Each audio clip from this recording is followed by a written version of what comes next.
Assalamualaikum and good morning YouTube.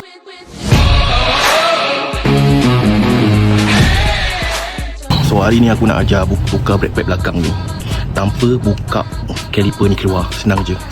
Ni dia ada macam penutup kat sini. Ya, penutup ni. Tapi kalau ada caliper apa? Ada caliper yang tak ada penutup ni. Sekejap aku buka jap. Okey, dah buka dah penutup dia macam ni je. Ada skru sikit lah. Ada skru sikit dekat sini. So dalam tu ada Allen key. Kita kena buka Allen key tu kejap.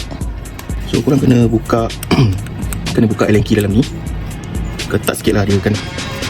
Boleh kata lama juga lah tak buka.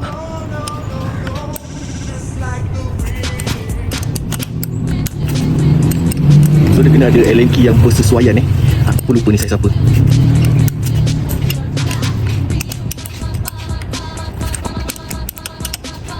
Sebelum tu korang kena kasih renggang sikit ni.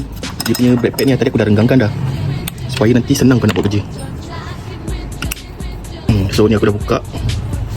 Tinggal tarik je. Aduh, sempit sikit. Dah jatuh satu. Tarik lagi ini. Macam tu je. Kita tarik brake pad ni keluar.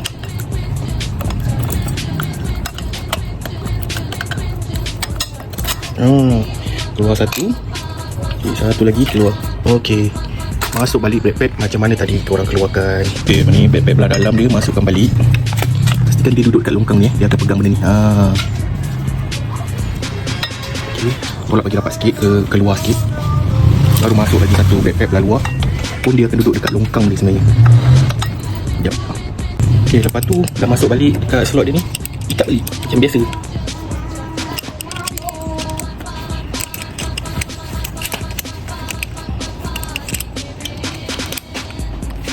Okey, settle. So bolehlah test.